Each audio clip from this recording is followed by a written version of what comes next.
Hey, what's up everybody? This is Damron with Trash Ass Gamers bringing you another Elder Scrolls Online Veteran Dungeon Guide. This is for Fungal Grotto II. Fungal Grotto II is obviously found in the Stone Falls, which is a region in the Ebonheart pack of Tamriel. Pretty cool dungeons, definitely a little longer than Fungal Grotto 1, which is notoriously one of the easier dungeons and fastest dungeons in the game. So if you haven't seen these playthroughs, I will keep them complete, so you know exactly where I am and how I got there. I'll fast forward through the ads to make it a little quicker, but I will keep these as complete dungeon playthroughs. We'll focus mainly on boss mechanics, and I'll point out anything else in the dungeon that I think is important and that you may need to know, just to help you guys get through these veteran dungeons. So let's blast through the first couple of ads and we'll get up to our first boss just after this little portion of water, who Mephala's Fang. She will have a few sorcerer type ads in the fight. Feel free to take them out just to get them out of the way. And the main thing that Mephala is going to do is that she's going to place a lot of poison AoEs on the ground. And the more she places on the ground, obviously the more this fight becomes kind of annoying.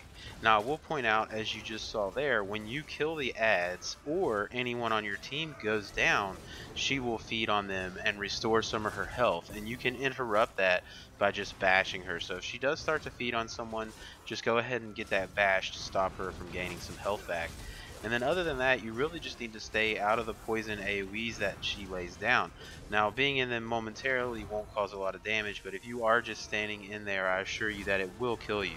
So let's just go ahead and stay out of that and have the tank hold onto the light and heavy attacks, and everybody else just clean her up, and we'll blast through the next set of ads, and I'll meet you at the next boss.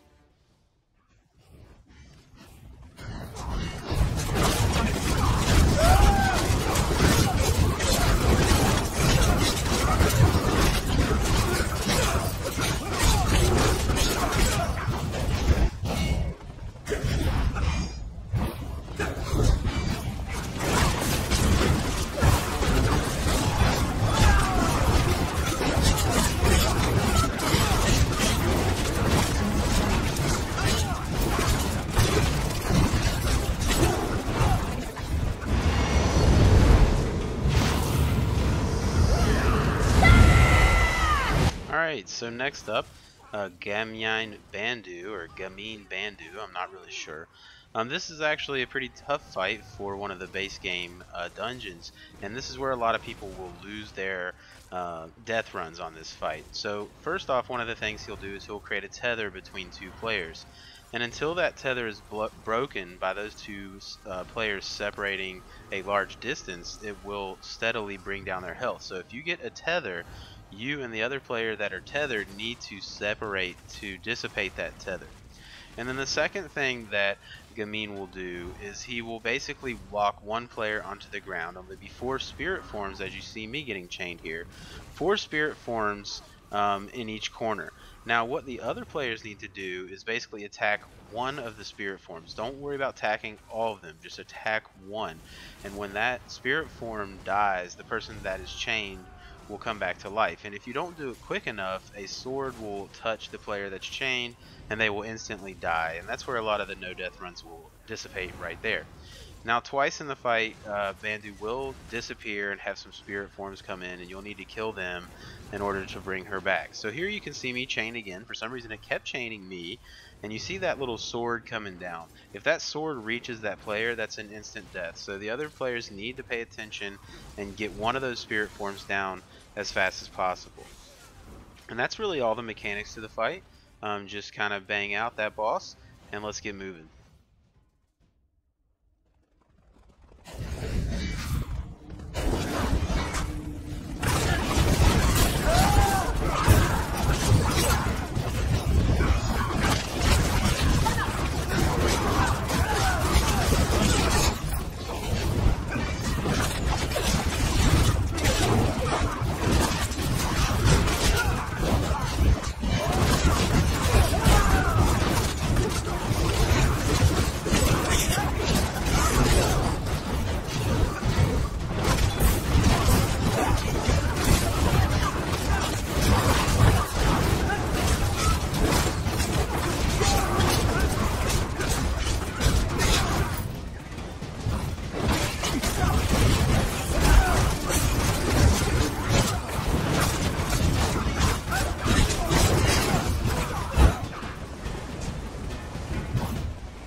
next up, this boss to meet its maker is Ciirenas the Shepherd. There's something that you need to know about this fight. If you kill these spiders before you killed Ciirenas, she will gain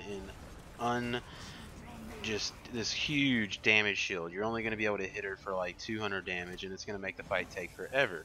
So you're going to see how they have this black shadow above my head. One player will have this black shadow at a time, and it will be random. And that player will attract the spiders. You cannot taunt the spiders. So whoever has the black shadow above their head, just run away from the boss, and the spiders will follow you. And then the rest of the players can focus on Ciirenas herself.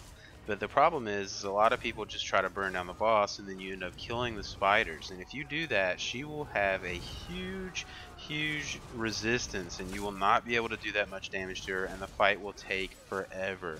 So be sure you kill her before you kill the spiders, and whoever has that shadow, just get away and keep the spiders away from the boss, and that fight will be super easy if you follow that method. Alright, so let's get moving.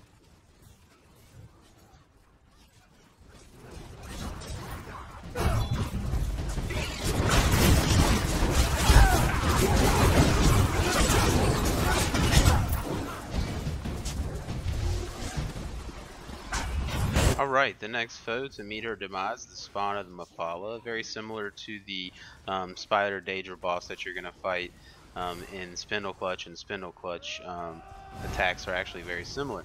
So one of the two things that are going to happen, one I'm going to show you here, if you're closest to the cave, occasionally it will suck you in here, and in order to get out, you're going to have to kill all the shadow spiders that spawn in this little area with you. Now, I wanted to be close just so I could show you what the cave inside here looks like and what you need to do to get back out. But really what you want to do is you want your lowest DPS character to be the one that's closest to the cave, because it will always suck in the player that is closest to the entrance of the cave.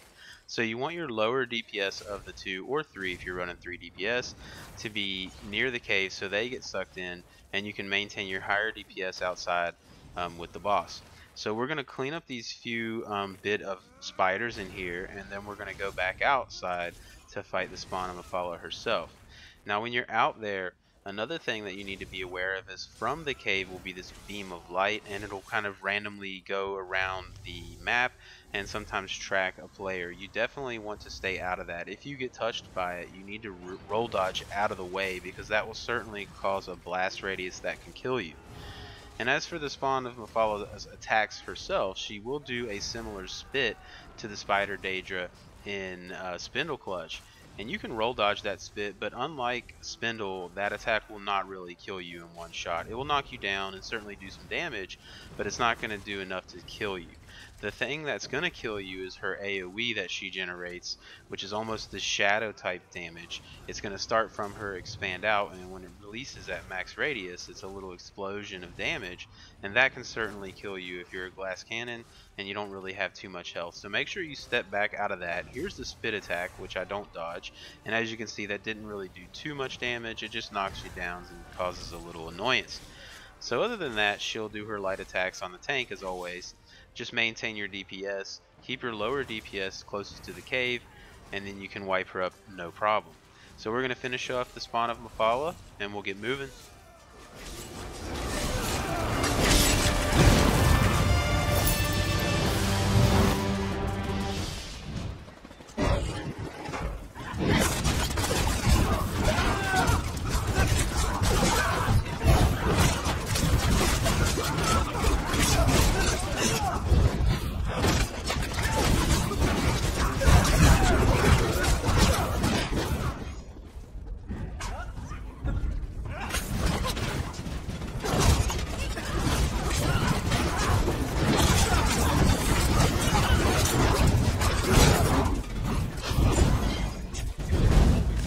Right, so the next boss that we're going to be facing, we like to kind of pull up to the stairs here over Reggr Dark-Dawn.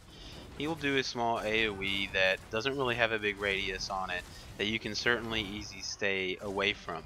And another thing he'll do, he'll kind of raise his weapon into the air, and he will do this Magicka draining ability, and it will suck your Magicka away. So Magicka characters can really struggle here with be able to maintain their resources, but stamina characters don't really have too much to worry about in this fight. So as long as you have a good stam character in her, this isn't going to give you much problems. But as you can see, my magicka is pretty much steadily staying very, very low, and that's strictly because he's draining your magicka every once in a while.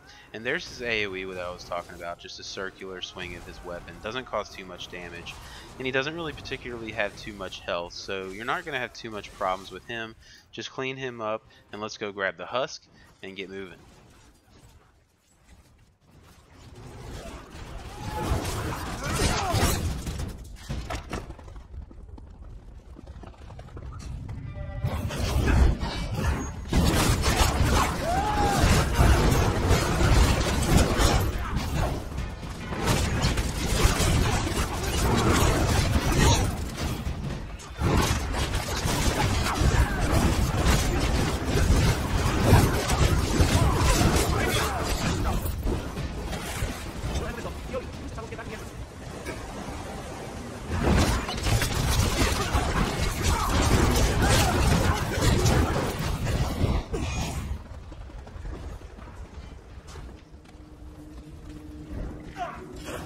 Alright, so next up is the final boss in the game, Vila Theran, and there is no scroll in this. The hard mode is by, once you put this husk over here in this flaming kind of fountain, it's going to generate this protection aura, and hard mode is simply done by beating her without anybody entering that husk aura during the fight. And I'm going to show you a method that's going to make this very, very easy. So we're going to stack up where you're going to see us right here. And basically, Vila is going to teleport around and spawn these large pools of shadow that create AoE dissipating damage that do a lot of damage very quickly. But if you all stack up on each other, she'll spawn all of those on your team, and then you all move over to where we just moved, and we kind of do some ranged attacks on her, and then we rinse and repeat. So she'll come over to where we were then, and then she'll do the same thing. She'll teleport 3 times around really quickly and drop those pools of obsidian type damage, and as long as everyone's stacked up, they'll all be in the same place, and then we'll run back to this tree and again range damage her. Now she will do an attack where she raises her arms in the air and creates this tether between you and all your characters, and you need to heal through that on hard mode. So here she goes, teleport, teleport, teleport, but because we're all right here, she does it all right here. She puts all those obsidian pool damage AoEs down right there, so now we're safe over here to do some ranged attack damage, and we're all stacked up. Now she does her tether. Now in normal mode you can go into the aura and protect yourself from this tether, but in hard mode we obviously don't want to do that. We need to get our extra key, so we're going to heal through that. So just heal, heal, heal when she has you tethered. And again, here she goes, she teleports, she teleports, she teleports, creates all those pools right there. We simply move back to the other side and we ranged attack again. Now we can move up there, but you certainly want to move back and stack up prior to her teleporting. So it's a little slower because you're just relying on ranged attacks, but this is super safe. You're not going to die. You're not going to have any problem beating her. It's just a rinse and repeat. So I'll show you this fight, and we'll just finish it off, and I'll talk about the monster set at the end. I hope this method helps you guys. This is a very easy method to take down Vila Theran.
Alright, wipe her up, so not too bad. I hope you guys like that method. I certainly hope it helps you out. It makes that fight super easy. A nice breeze to get through. So let's check out the monster helm that comes out of Fungal Grotto 2. The monster set that drops out of here is the Mephala's set, and it's going to give you extra stamina. And then when you deal damage with a heavy attack, you create a web for 10 seconds that deals 1,300 poison damage every second to all enemies within 40 meters and reduces their speed by 50%. So pretty cool set actually. Pretty fun to run, slow some enemies down. So I hope this helped you guys, and if it did, feel free to like and subscribe, and we'll see you next time.